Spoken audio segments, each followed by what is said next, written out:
Hi and welcome to AFTV. I've got my man Tade with me. Now, 2-0 win. I mean, I was scared at one point. I actually thought Newcastle I thought the FA Cup spirit of the lesser team, the underdog, was gonna take over the game when Andy Carroll had his opportunity. But luckily we had Leno in goal, saved it, done really well, got into extra time, and the superstars come on, changed the game, and we got the win. What were your thoughts on the game, Tade? Listen, before I go to the positives, man, bro. Yeah, let's do the negatives. Thank God for your life. Yes.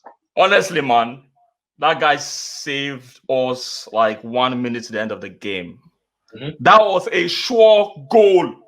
The guy removed his tentacles from God knows where he was hiding those tentacles and make double saves within few seconds. Like, after he did that first save and I saw that player's legs sticking out, I did not know where Leno's hands came from.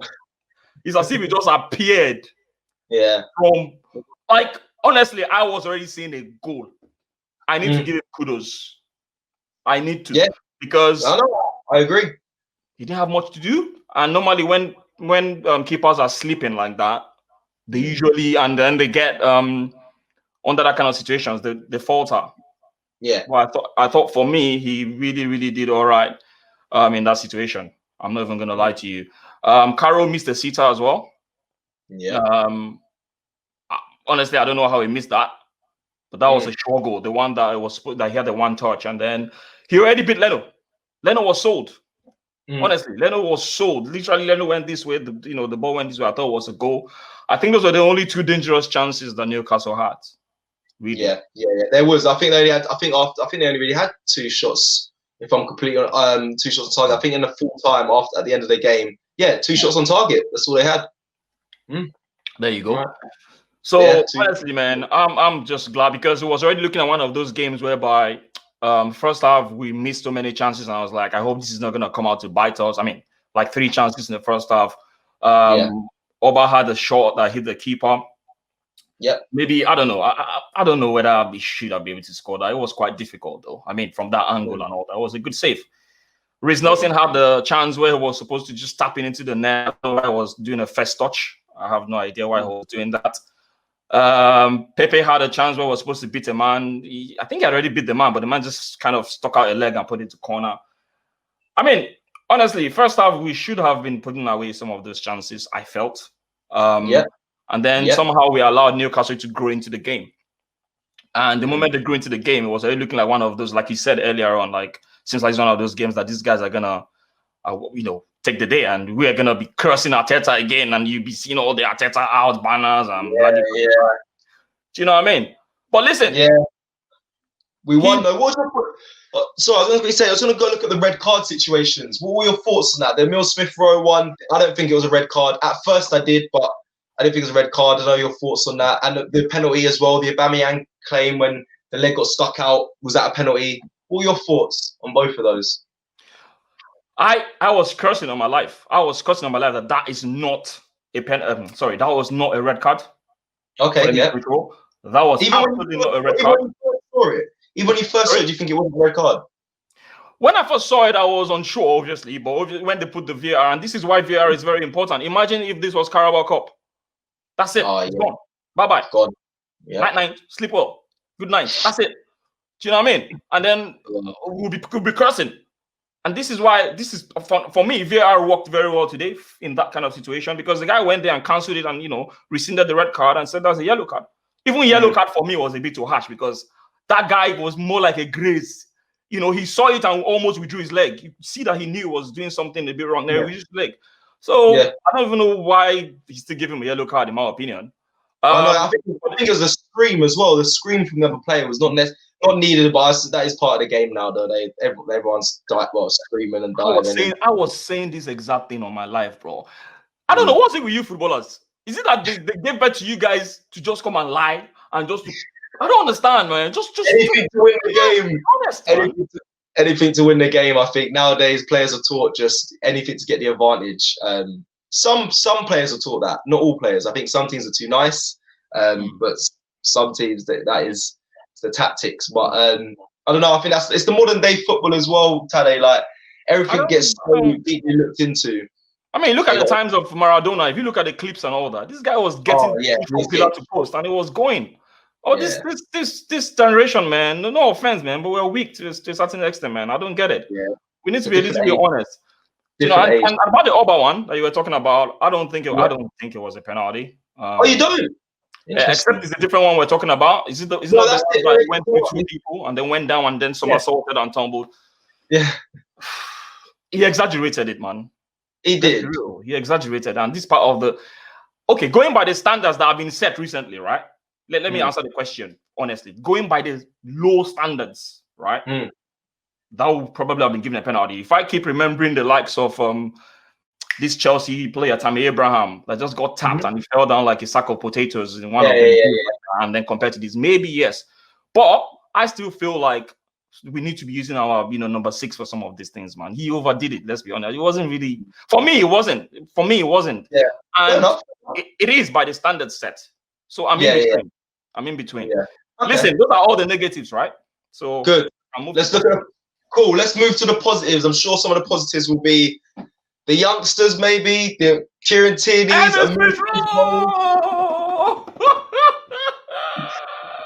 Listen, he is. Listen, I mean, we got a lot of stick for what he said. Bruh. Go on. Do you know what? Yeah, that thing was still haunting me. I was on a live with Igal TV on ARSNEW Lounge yesterday, and he said I became a meme. I literally became a meme because I said Emile Smith-Rowe's brain, was like Xavi. Guys, in prime Xavi. That was just a figurative expression. It was a hyperbole. It was hyperbolic, just a way to exaggerate what I actually meant. If I had said something like Emile Smith-Rowe's brain is like Dexter, maybe I would not have gotten off stick like I did, or insults and curses and people saying also he's deluded, blah blah blah blah blah. But I was only trying to explain that for this guy's age, right? I felt his vision, his runs, the way he sees football as a map is quite developed. It just reminds me of a young Fabregas. That's all I was trying to say. But people took the literal meaning for me saying this guy. In fact, I even saw different chat. Someone said this guy said he has a vision of Xavi. This one said he's better than Xavi. They're not changing the whole narrative, and I'm like, guys, just take it easy, man. I'm not that stupid. Come on, he's not Xavi. Obviously, I'm not. He's not a literal thing. Don't take it literally. I'm only trying to say this guy is really too developed for his age. That's what that meant. Are we okay now, people? Before you hit me raw. Thank you. You gotta be careful what you say. You gotta be careful what you say. Listen, some people take it as fact, and I know. Listen, I was shocked when you said it, as you can probably tell by my expression. But obviously, all those things I have to myself. Exactly, it is what it is. But to be fair, he had a good game today. Come on, he took his goal really well. He's a shining light at the moment. I still believe we need someone in the transfer window, but for now, I think he's holding his shirt, and I'm really impressed with him. I think we've got to protect him a bit more. I wanted him to start, to be fair, but he took his goal really well, and other youngsters as well. I think they're all the shining lights at the moment. Saka, Kieran Tierney, Smith-Rowe. Yeah, man. I don't know if you have any other comments. It's a good thing that you said. It's a good thing I said you wanted him to start. In the lineup I did today, preview I did with Eagle. I put him in my lineup, but I didn't want him to play 90 minutes. And I can understand why Arteta doesn't want all these guys to play 90 minutes, because we're going to be having another game in the next 5 days against Crystal Palace. And then after that, I think we have like 4 days again. We're going to play Newcastle again. So we need to be careful how we use these guys. And we have people in the squad that you really want to come in and also, you don't want to frustrate them. They're sitting on the bench. They want to play. They need the playing time. So I kind of understand it. But one thing people fail to understand is the fact that you see that trial, the way they run off each other and the way they move, it's very similar to how they scored against West Brom. Saka, Emile Smith-Rowe, Lacazette. Bro, I kid you not, and this is another figurative expression. Those guys are like the Bermuda Triangle. The three of them, that trio, the way they move, they're a dangerous street. The reason I'm saying this is simply because the way they combine, you can tell. Look at how Laca was falling. Laca was falling. I know he's falling, but his not desperation, but his want to affect the play and lead, that's all I want to see. It's all we want to see as a fan. Desire. Bruh, Saka gave him that ball. It was going down. They were holding it, was going down, and was nodding it. But guess what? Smith-Rowe was making that run again, similar to the West Brom. That's why I said the three of them kind of understand each other. Mm. You know what I mean? And let's talk about Willian. Willian, right? I know people were angry with Willian, blah, blah, blah, blah, blah, blah, blah, that he's, for him to be starting. I don't think he had a very, very extremely bad game. Let's be real. I don't think it was that bad. Like, I don't think it was a 3 performance. I still felt he did better than Willock, you know, in my opinion. And I felt that this guy is better off in the middle of the park than on the wings. This man is getting old. He's leggy. Yeah, he's leggy. He's looking old. Yeah, he can't do the. I don't think he can do the wing. I don't think he can play it down. For me, he plays better in that middle.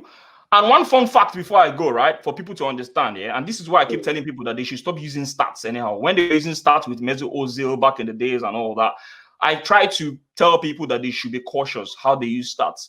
Do you know that Willian and Bellerin have created the highest number of chances for Arsenal Football Club this season? Who? Say again, Bellerin and Bellerin. Yeah, the highest chances created. Highest chances created. Yeah, I know Bellerin does. I need to check Willian. I know Bellerin does. So we need to understand this, because when people are throwing stats like right, left, and center, you need to understand that the person that is taking a corner, once that corner goes to one of our players and has an attempt on goal and all that, that's actually a chance created. So people need to be careful. I'm not saying that we should start praising it. What I'm just trying to say is people should not be throwing stats at me anyhow, man. Stats could be very deceiving. That's all I'm trying to say. Yeah. Enough said. Okay, thank you very much, Tade. I just clocked on as well before we go. Like you reminded me of Ty here with the red Arsenal, the red Arsenal hat and the headphones. You guys should leave me alone with this Ty thing, man. What the hell, man? I know you're completely different, but it's the club shop thing. It's the headphones. And I'm like, why do you do with headphones? I'm like, why do people with headphones, bro? These are not Arsenal headphones. Don't worry about that. So I'm not completely tied yet. Good. Listen, Tade, thank you for speaking with me. Big respect, and I'll see you soon, yeah? This video is supported by Profit Accumulator. Profit Accumulator helps you to earn extra money by doing something called match betting. Match betting isn't gambling. And when you do it properly, and I mean properly, you can't lose. Now you always see these promotions by bookmakers like Ladbrokes, William Hill's, Corals, offering a £50 bonus to customers. So you sign up and you might place a £50 bet on a coin toss landing on heads and a £50 bet on the same coin toss landing on tails. Now whichever way it lands, it don't matter because you won't win or lose any money because you've covered all of the outcomes. However, you get the £50 bonus, so you're still £50 up. Now lots of people try to do match betting on their own, but it's very time consuming and not always easy if you don't know what you're doing. That's where Profit Accumulator come in. Even if you don't know anything about sports, they walk you through everything step by step, showing you how to accumulate money into your bank account. So get involved right now. Click the link in the description and sign up to Profit Accumulator right now.